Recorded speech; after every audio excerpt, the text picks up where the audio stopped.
kasus masalah Banjarmasin. Saya pas tiba di sana, saya bilang sama panitia, Ustadz gimana ceramah? Ceramah. Kenapa nggak ceramah? Tidak ada sesuatu yang kita sembunyi. Saya bukan orang PKI yang perlu ditakuti, ya? Atau saya mengajak orang untuk kafir. Ya? Kita mengajak kalau Allah, kalau Rasul. Ceramah saya semua hampir 600 judul ada di YouTube, bisa ditonton sama semua orang, bisa dinilai. Semua rujukan kita, kajian kitab Minhajul Muslim, kajian Riyadhus Shalihin, kajian tentang Nawaqidul Iman, buku-bukunya ada semua. Referensinya jelas. Dan saya sangat terbuka, kalau ada sesuatu yang salah, nasihati silahkan. Alhamdulillah, jazakallah khair, kau nasihatin, gitu kan. Tapi rupanya tidak tahu surat itu dari mana, tidak ada kop suratnya, tiba-tiba main mengancam. Ini semua hal yang sama sekali jauh dari adab kaum muslimin. Ya. Di Indonesia, teman-teman yang tanda tangan di situ, mengatasnamakan, gitu kan, mengatasnamakan lembaga-lembaga mereka, masa kalau Natal jaga gereja? Hah?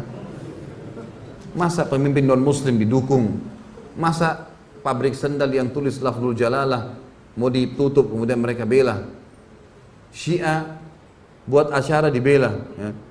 Ahmadiyah dan seterusnya aliran sesat banyak. Ahli sunnah wal jamaah ditahan. Dan apa haknya secara hukum pemerintahan, apa haknya gitu? Tidak ada hak syar'i. Kalau yang tahan mungkin aparat pemerintah resmi, militer pemerintah mungkin. Ini enggak sama sekali. Dari mana ini? Gitu kan? Tapi saya lihat subhanallah pada saat itu sudah terlalu banyak ya. Itu kemarin masa yang datang untuk hadir taklim saja kalau dihitung-hitung bisa 10.000 kali lebih. Ya. Ada yang sudah nginep berapa hari dari Palangkaraya, dari mana-mana segala macam. Kemudian juga ada yang sudah nginep sampai 2 hari di situ. Akhirnya di tempat yang saya nginep, jazakallah khair Pak Haji yang undang itu, ngumpul semua ikhwah. Masjid tahu tidak datang, saya ditahu di sini datang semua. Akhirnya terpaksa saya buatin taklim di rumah.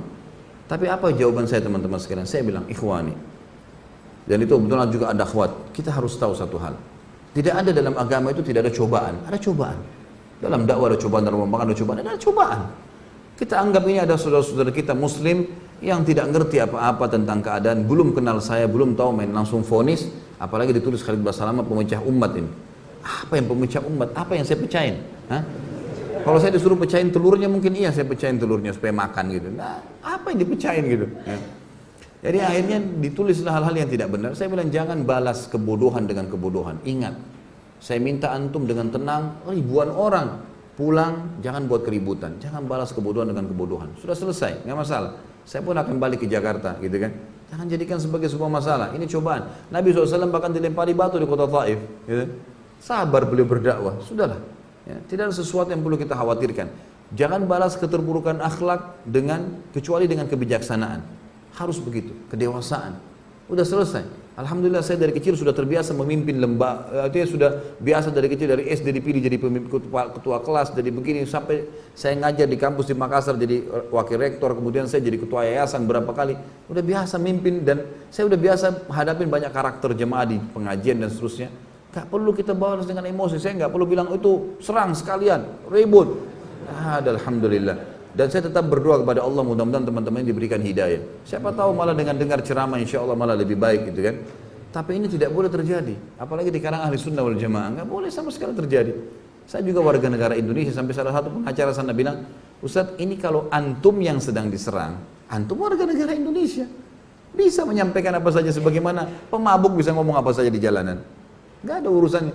Kalau materinya silakan disimak. Kalau ada masalah baru disampaikan. Itu pun ada jalur hukumnya. Jalur hukum bisa disampaikan. Baru kemudian ini kalau tiba-tiba mau mengancam saja surat, dilempar begitu saja tanpa ada kejelasan. Sekarang malah dibumbu-bumbuin tuh. Karena dianggap tidak berhasil dibumbuin tuh. Oh sampai gubernur nolak, sampai segala macam hal. Ini tidak benar semuanya. Saya ketemu dengan salah satu saudara kita, pimpinan Angkatan Darat sana yang datang ke pengajian. Kebetulan 16 tahun beliau di Makassar. Kemudian beliau datang pengajian saya sering tapi akbar di Makassar, beliau bilang, loh saya kumpul sama gubernur malam hari itu. Tidak ada perkataan masalah dilarang ceramah antum. Ini cuma dibuat-buat, dibesar-besarin. Katanya di mik-mik masjid disampaikan. Mana mik masjid ini? Ini terlalu dibesar-besarin. Allahu a'lam. Saya juga hadir di masjid. Sempat di masjid Muhammad Hasanuddin memang disampaikan. Kalau ceramah Ustaz Khalid ini tidak diminta disampaikan gitu kan. Tapi waktu saya tanya orang-orang, betul nggak gubernur bilang? Enggak benar. Itu dari pendapatnya dia pribadi menyampaikan gitu kan.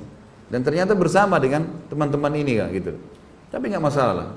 Ini Allah subhanahu wa ta'ala akan memenangkan agamanya, kan? Yang jelas tidak ada sembunyi. Alhamdulillah sampai jadwal ceramah saya di Jakarta ada alamatnya. Ada kontak personnya, nggak ada yang saya sembunyikan. Ceramah semua diupload di YouTube. Antum rekam nih bebas, nggak ada yang larang. Ada yang salah, akhi nasihatin saudara muslim, ya. Tapi mencegal ceramah, sementara gereja yang jelas Nasrani dibendung, dilindungi. Gimana akal sehatnya nih?